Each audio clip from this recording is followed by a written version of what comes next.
everyone, welcome back to the channel. We're making steady growth and we're getting some positive comments on the 2 previous videos we've dropped so far. Thank you to everyone who has been showing tremendous support. Before you watch this video, remember to watch it all the way through so the YouTube algorithm can help the channel grow and recommend the video to like-minded people. A lot of people don't understand cryptocurrency, and my goal here is to make sure we all do while staying up to date with this disruptive technology that will become a part of our daily lives. Don't forget to leave us a like, questions, or comments, whether good or bad, and most importantly, don't forget to subscribe and share with your friend and their friends and your dad and grandma and your neighbor across the street. Today's topic is about security and what wallets, public and private keys are, as well as what role they play in cryptocurrency and their importance. Security has and will always change around us. Technology is getting more advanced. People are getting smarter. Hackers are finding more creative ways to hack institutions, and no institution is safe from hackers. Cryptocurrencies use these things we call wallets. Yes, wallets. It sounds familiar, doesn't it, right? They are just like the regular wallets we use every day, but the difference is that cryptocurrency has cold and hot storage wallets. Cold storage wallets are physical tech-based wallets, and hot storage wallets are wallets connected to the internet. You need to go on the web to get access to your wallet. An example of this is Exodus, which is the best type of hot wallet for beginners. There are also some hybrid ones like Electrum and Mycelium, which primarily offers hot storage wallet with the option to get cold ones too. Now, before we move on, let's take a step back. Remember, cold storage wallets are physical, tangible, while hot storage crypto wallets are on the internet and you need internet access to be able to use them. So let's compare.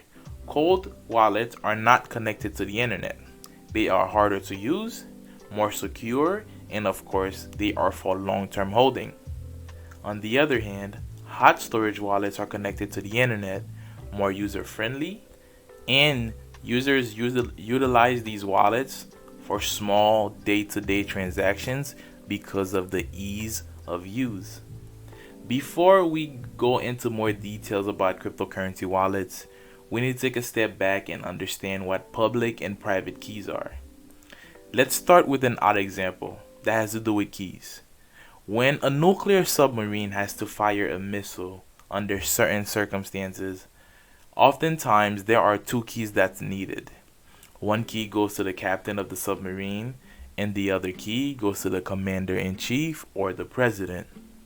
It's kind of like the same thing for cryptocurrencies. 2 keys are needed, a public key and a private key, to transfer and receive cryptocurrencies. And to transfer cryptocurrency, you will need a wallet. This wallet, whether it's a cold storage wallet or a hot storage wallet, will provide you with a public and a private key. So let's compare. Here's an example of a public key. This public key, many people might know it, and many people may have access to it. Anyone can send you cryptocurrency to this public key. There can be multiple copies of it, kind of like a cell phone number and email address. With a private key, you can only have 1 copy. In order to access the cryptocurrency that was sent to you, you need the private key. Think of it like your email password, but there's a huge difference when it comes to losing access to this private key. For example, if you lose the password to your email, you can always do a reset password to your cell phone or a 2-factor authentication to get a new password. But when it comes to your private key, if you lose access to that, it can be very difficult or basically impossible to get the access to your private key again, which shows just how secure it is. When you lose your public key, you can ask someone who has sent you cryptocurrency what your public key is, and your private key can tell you what your public key is. But your public key cannot tell you what your private key is, so never lose your private key. I know a lot of information is being thrown at you all, so Let me try to give you all an example in real life. Let's say Bob and Bobette are making a transaction with cryptocurrency. And this cryptocurrency is Dogecoin, right? So Bob has to pay Bobette 5 Dogecoins.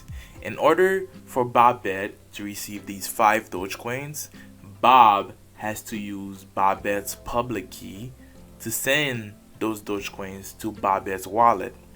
But for Bobette to have access to these 5 Dogecoins, Bobette needs to use her private key to access these 5 Dogecoins and put them in her cryptocurrency wallet to make a transaction in the future or send it to someone else.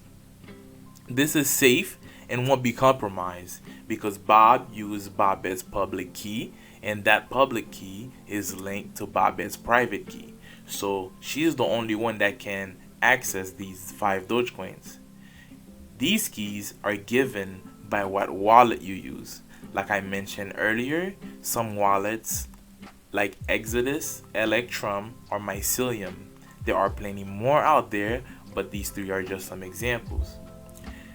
Another example of this, a mainstream example that many people who's watching this can understand, is when people use Cash App or Venmo. They use your username to send you money, and in that money, the username is your public key. Now, to get access to that money or use that money or send it to someone else, you need to go to Cash App or Venmo and log in via password or Face ID, which in this case stands for your private key. And that's all we have for today. And for the next upcoming video, we're going to talk about SHA-1, which stands for Secure Hash Algorithm 1, which was created by the NSA in 1955. And I'm going to show you all how to encrypt something using SHA-1. I'm really looking forward to the next one because it'll be a really interesting experience for you to see. Every cryptocurrency has its own algorithm, right? So let's take Bitcoin for example. The algorithm is not SHA-1. It's actually another algorithm called the SHA-256. Let me show you something nerdy, something fun and interesting. I think some of you might like this.